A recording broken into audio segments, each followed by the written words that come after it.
Iran से Abraham तक 24 घंटे में इजराइल को 4 बड़ी खुशखबरियां मिली हैं। वो खुशखबरियां क्या हैं और उसका क्या व्यापक असर होगा वो भी आपको पता चलेगा। नमस्कार, आप देख रहे हैं न्यूज़ 18 का डिजिटल प्लेटफॉर्म। मैं हूं आपके साथ श्रुति श्रीवास्तव।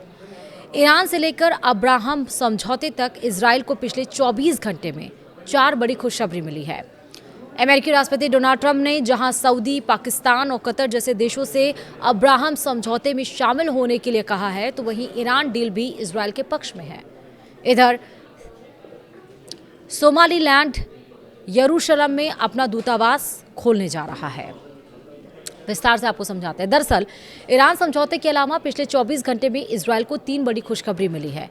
पहली खुशखबरी अब्राहम समझौते को लेकर अमेरिका ने कतर, पाकिस्तान और सऊदी अरब से कहा है कि ईरान जंग के बाद आप यरूशलेम को मान्यता दें और अब्राहम समझौते में शामिल हो जाएं। दूसरी खुशखबरी सोमालीलैंड से आई है। हाल ही में इजराइल ने सोमालिया के एक इलाके को सोमालीलैंड के रूप में मान्यता दी। अब सोमालीलैंड यरूशलेम में दूतावास खोलने जा रही है। तीसरी खुशखबरी तुर्की के पड़ोस से मिली है।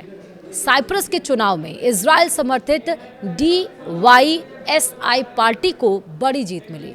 यह पार्टी साइप्रस की धुर दक्षिणपंथी पार्टी है। पार्टी के नेता खुले मंच से इजराइल की नीतियों की तारीफ करते रहे हैं।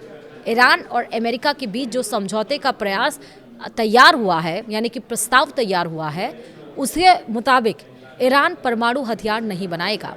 इसके अलावा ईरान ने अमेरिका को यह भी भरोसा दिया है कि संवर्धित यूरेनियम को तेहरान खत्म करेगा। इसके बाद इजराइल के प्रधानमंत्री बेंजामिन नेतन्याहू ने एक पोस्ट किया। नेतन्याहू ने खुद की तस्वीर को शेयर करते हुए लिखा, ईरान के पास परमाणु हथियार नहीं होगा। मिडिल ईस्ट में इजराइल का दुश्मन, सबसे बड़ा दुश्मन ईरान ही है। ईरान उसके प्रॉक्सी समूहों के कारण इजराइल लंबे वक्त से परेशान है। वहीं अमेरिकी राष्ट्रपति डोनाल्ड ट्रंप ने अपने पहले कार्यकाल के दरमियान इजराइल को मुस्लिम जगत में एंट्री दिलाने के लिए अब्राहम समझौता तैयार करवाया था। उस वक्त सिर्फ यूएई ने इस पर हस्ताक्षर किया था। अब अमेरिका की कोशिश इस समझौते में सऊदी, पाकिस्तान जैसे देशों को शामिल कराना है। एक्सियोस के मुताबिक ट्रंप ने इन देशों से फोन पर बात की है। ट्रंप ने कहा है कि ईरान जंग के बाद इजराइल के साथ सभी आ जाएं और इसके लिए अब्राहम समझौते पर हस्ताक्षर जरूरी है। और इसी बीच इजराइल के यरूशलेम ने सोमालीलैंड का दूतावास खोलने की सुबुगाहट तेज हो गई है। सोमालीलैंड सोमालिया से अलग होकर बनेगा। इजराइल ने इसे मान्यता दे दी है। हालांकि अरब के कई देश इसका विरोध कर रहे हैं। वहीं मिडिल ईस्ट में इजराइल की नज़र सोमालीलैंड और साइप्रस पर है। साइप्रस तुर्की के पड़ोस में स्थित है। इजराइल और तुर्की के बीच 36 के रिश्ते भी हैं। तो इसके हिसाब से यानी कि 4 बड़ी खुशखबरियां इजराइल के सामने हैं। वीडियो में था। नमस्कार।